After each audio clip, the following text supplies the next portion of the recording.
Most men are going to die average, not because they weren't smart enough, not because the world was too unfair, not because they didn't have the right opportunity at the right time. They're going to die average because they never decided, truly, finally, with no going back, to be anything else. They waited, they hesitated, they told themselves next month, next year, when things settle down, when I have more time, when I feel ready. And life collected those years like debt, quietly, without mercy. There is a different kind of man, a man who looks at chaos and gets calm, a man who looks at pressure and gets sharp, a man who doesn't need permission, applause, or perfect conditions. He builds in silence, he moves with precision, he controls the four things that every weak man surrenders to the world: his mind, his money, his and his moves. Study that man, become that man, or stay exactly where you are. Before we get into the 4 laws, understand what you're actually reading. This is not inspiration. Inspiration is cheap. You've been inspired before. You watched the video, felt the fire, went to sleep, and woke up the same. That cycle has to end. What follows is a framework, a cold, functional, non-negotiable framework that governs how the highest performing men on earth actually operate, not how they talk about operating, not how they appear to operate on social media, how they actually operate in private, under pressure, when no one is watching, and the results are the only measure that matters. When you study men who build real things, real wealth, real influence, real legacies, the pattern's the same, consistent across cultures, across centuries, 4 areas of total personal discipline. Miss one and the whole structure weakens. Master all 4 and almost nothing can stop you. Think about the archetype of a man like Thomas Shelby. Strip away the period setting, the razor cap, the cinematic tension. What you're left with is a man who operates on a different frequency than everyone around him. The people in his world are emotional, reactive, loud, and predictable. He is none of those things. He has engineered himself into a weapon through 4 specific disciplines that most men will read about, nod at, and never actually install into their lives. That's the gap between knowing and doing. This script is designed to close that gap, not with stories, with specifics. Let's go. Law 1. Control your mind. Everything, every single result in your life originates in your mind before it exists anywhere else. Your bank account is a reflection of your thinking. Your relationships are a reflection of your thinking. Your body, your reputation, your daily habits, your income, all of it traces back to the quality of thought you produce and act on consistently over time. That's not a philosophical statement, that's a mechanical one. Your mind generates thoughts. Those thoughts produce emotions. Those emotions drive behavior. That behavior, repeated over months and years, produces outcomes. Change the thinking, you change the outcomes. It is that linear.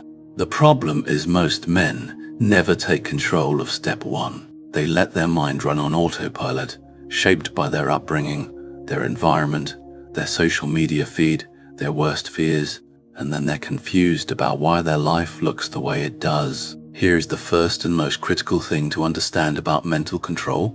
Your mind will default to its lowest energy setting unless you deliberately override it. The default is fear. The default is comfort seeking. The default is comfort seeking. The default is distraction. The default is comparison and insecurity and the endless draining loop of thinking about what everyone else thinks about you. That is the baseline. That is what you are fighting against every single day.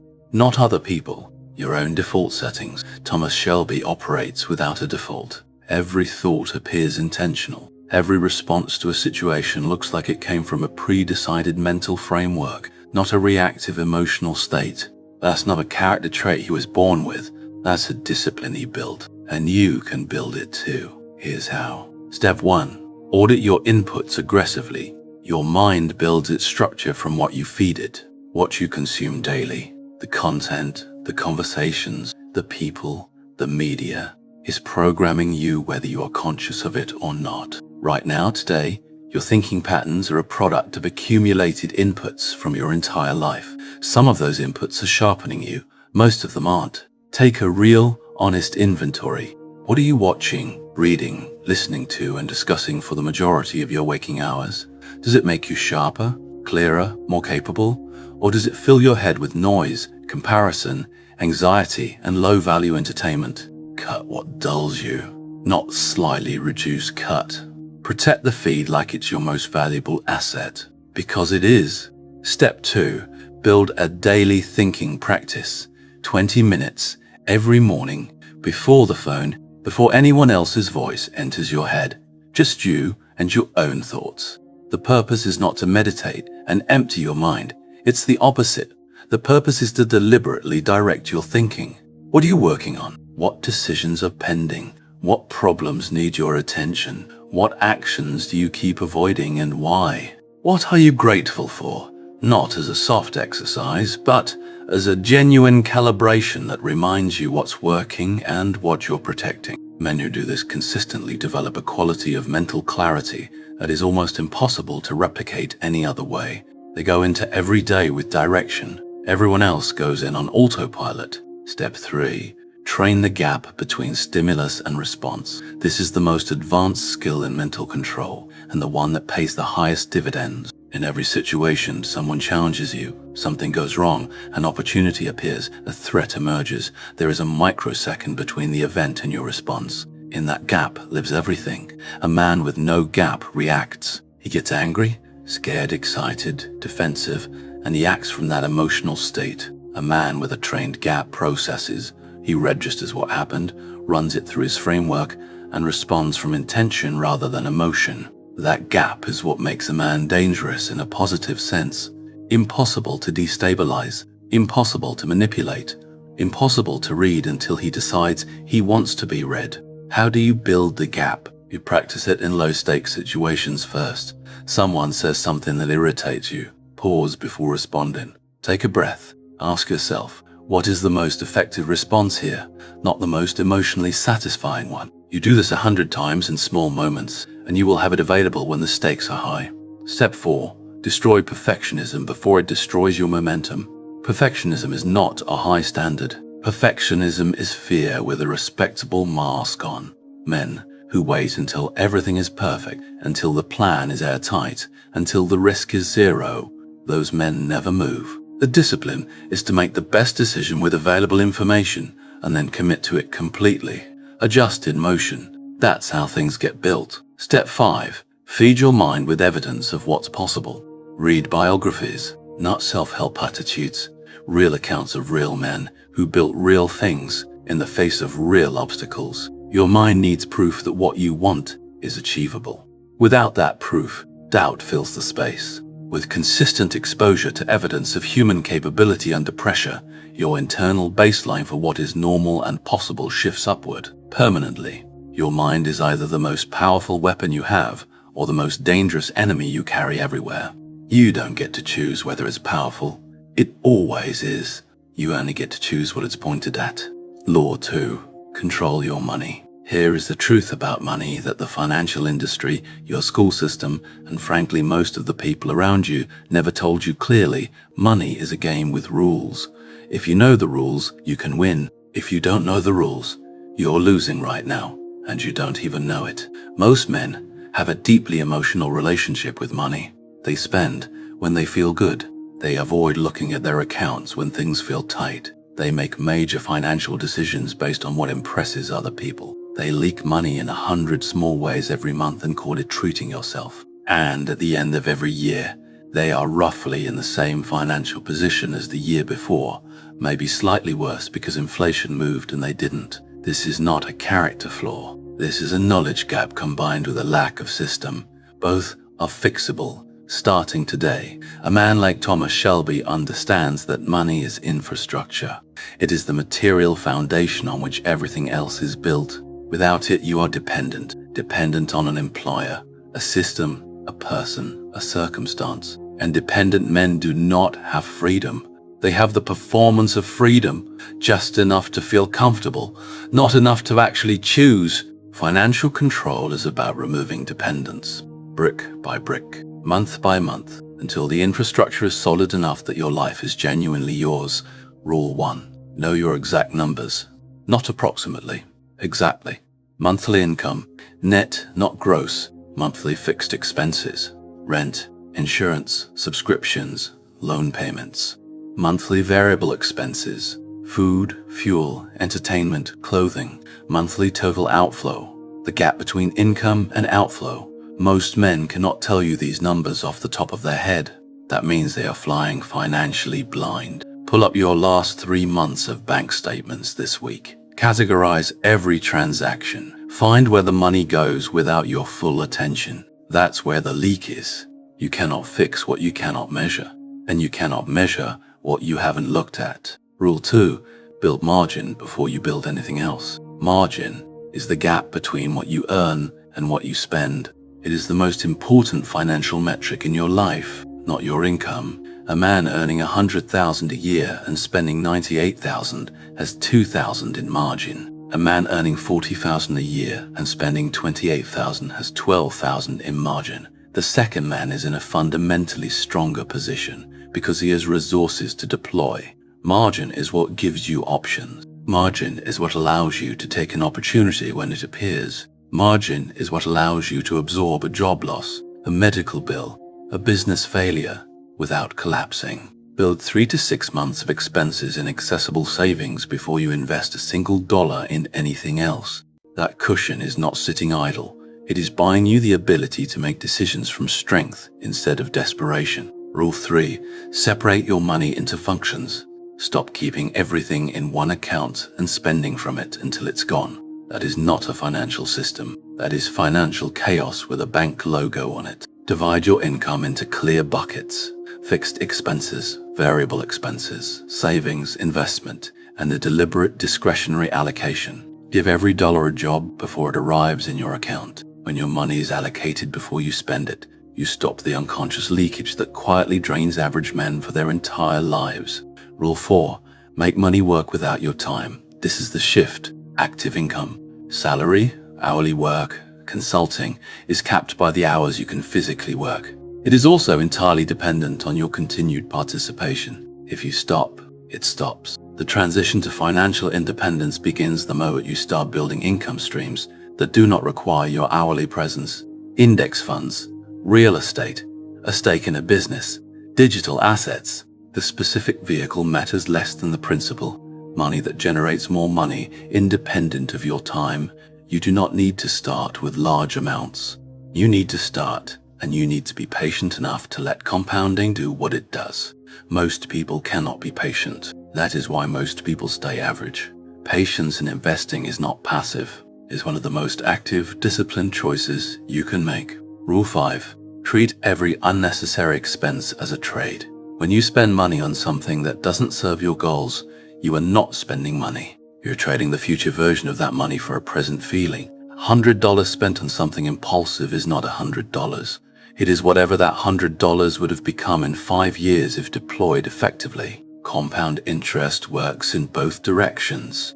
It grows your investments, and it amplifies your waste. Every time you are about to spend money out of habit, social pressure, or emotional impulse, pause and ask, what am I actually trading here? That question, asked consistently, changes spending behavior more than any budgeting app ever will. Money gives you options.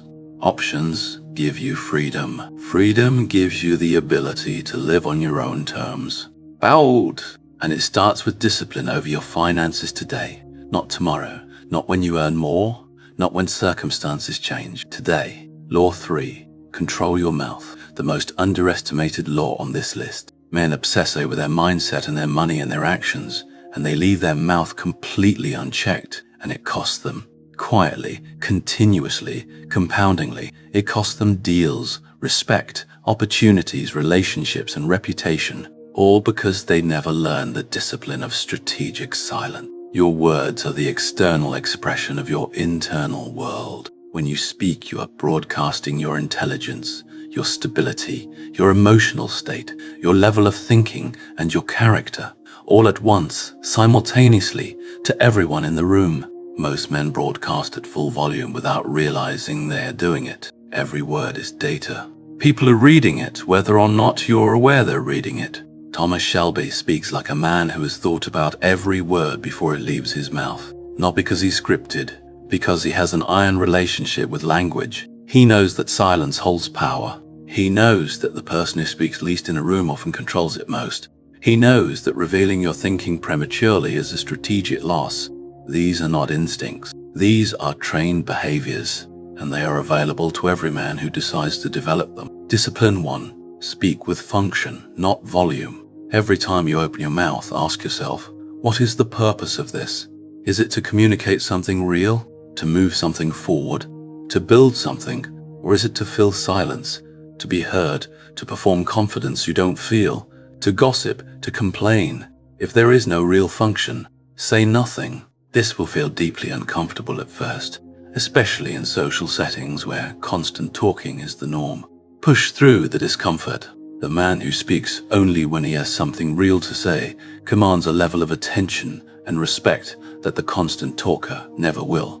You cannot manufacture that gravity. You have to earn it through consistent, deliberate restraint over time. Discipline 2. Never announce what you haven't finished. This is one of the most practically damaging mistakes high ambition men make repeatedly. You have an idea. You're excited. You tell people about it. They respond positively. You feel good. And then, statistically, reliably, the project stalls or dies. This is not coincidence. There is a psychological mechanism at work. When you share a goal and receive positive social feedback, your brain registers a portion of the reward before the work is done. The urgency drops. The hunger softens. The project slowly loses momentum. The discipline is to build first and announce after. Let the result do the talking. Let the outcome be the announcement. Men who operate this way appear to move faster and produce more than everyone around them, because by the time anyone knows what they were working on, it's already done. Discipline 3. Control your words under pressure. This is the hardest one and the one with the highest stakes. In conflict, arguments, confrontations, negotiations, moments of genuine anger, the unguarded mouth releases things that cannot be recalled. Words spoken in anger are tattooed on the memory of the person who received them. Accusations made in heated moments become permanent data points in how people evaluate you. Promises made under emotional pressure become liabilities. And the worst part? Most of what people say when they lose control of their mouth, they don't even fully mean. It was the emotion talking, not the man, but the other person heard it from the man. The damage is done. The discipline here starts in the body. Slow your breath, lower your voice, pause before you respond. A man who becomes quieter when everyone around him gets louder has already won the exchange, regardless of what is said. That visible physical calm is power. It is felt immediately by every person in the room. Discipline 4. Stop complaining entirely. This is non-negotiable. Complaining is the language of men who are surrendering responsibility. Every complaint is a statement that says, something outside of me is determining my experience, and I have no power over it. That may feel true in the moment. It is not a functional belief. Complaining produces zero solutions, poisons your emotional state, repels high-caliber people from your environment, and signals to everyone listening that you are not in control of your life. Replace every complaint with either an action or silence. If you can change something, change it. If you cannot change it, don't give it your words. Complaints are energy. Spend your energy somewhere it produces returns. Discipline 5. Build your vocabulary deliberately. The words you use shape the thoughts you think. Men who describe their life using low-energy, victim-oriented language will think in those terms. Men who use precise, powerful, action-oriented language think and behave differently. This is not word games. It is cognitive architecture. Pay attention to how you describe your situation, your challenges, your future.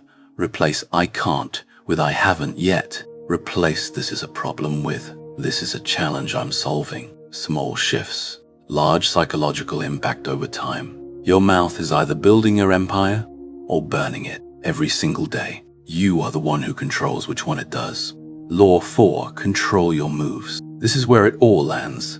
Mind, money, and mouth. All three are internal disciplines. Moves are external. Moves are what the world sees, measures, and responds to. And the world doesn't care about your intentions. It doesn't care about your potential. It doesn't care about how smart you are. In theory, the world only responds to what you actually do. Controlling your moves means your actions are deliberate, consistent, aligned with your direction, and measurable. It means you are not moving because you feel like it. You are not resting because you don't. You operate by a standard, a fixed, self-imposed standard that doesn't negotiate with your mood. This is the law that most men believe they already have. They don't. They have activity. Activity and controlled movement are not the same thing. Activity is motion for its own sake, checking emails, attending meetings, doing tasks that feel productive without actually advancing any real goal. Controlled movement is every action deliberately pointed at a specific outcome. The distinction separates men who are always busy from men who are always busy, from men who are always building. Principle 1. Pre-decide every major behavior pattern. The weakest moment for decision-making is inside the situation where the decision needs to be made. Hunger distorts food decisions. Tiredness distorts work decisions. Anger distorts work decisions. Anger distorts relationship decisions. The discipline of pre-decision means you establish your rules in advance when you are clear-headed, calm, and thinking strategically. And then you execute those rules when the moment arrives without deliberating. You already know what you're going to do. The decision was made before the pressure appeared. This is how elite athletes, military operators, and serious business builders operate. They have pre-decided responses to predictable situations. When the situation arises, they execute the pre-decided response. No hesitation, no negotiation, no energy wasted on deciding in the moment. Principle 2. Measure output, not effort. Effort is what you put in. Output is what you produce. They are not the same, and confusing them is one of the primary reasons intelligent, hard-working men make no real progress for years at a time. You can work 12 hours a day and produce nothing that matters if your effort is scattered across low-priority tasks. Every week, measure your actual output. What did you produce? What moved closer to completion? What decision was made? What result was delivered? If the answer is thin, if the week was busy but the output was low, that is diagnostic information. It tells you that your effort is being consumed by activity rather than production. Adjust ruthlessly. Principle 3. Consistency over intensity. The most common pattern in men who fail to build is this. They go hard for 2 weeks, burn out, stop completely, feel guilty, go hard again for 2 weeks, burn out again. The cycle repeats and nothing accumulates. What builds empires is not intensity, it is consistency. Moderate, sustainable, daily effort, applied relentlessly over a long period of time, will always outperform explosive intensity, followed by collapse. A man who works on his goals for 1 deliberate hour every single day for 5 years will produce more than a man who works in intense bursts and extended breaks across the same period. The daily hour accumulates. The bursts cancel themselves out. Choose a pace you can sustain for years, then sustain it. Principle 4. Eliminate before you optimize.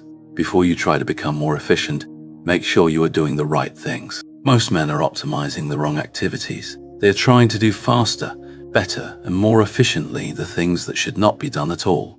Do an honest audit of how you spend your time weekly. Identify what is actually producing results and what is just filling time. Cut the time fillers aggressively. Protect the high output activities.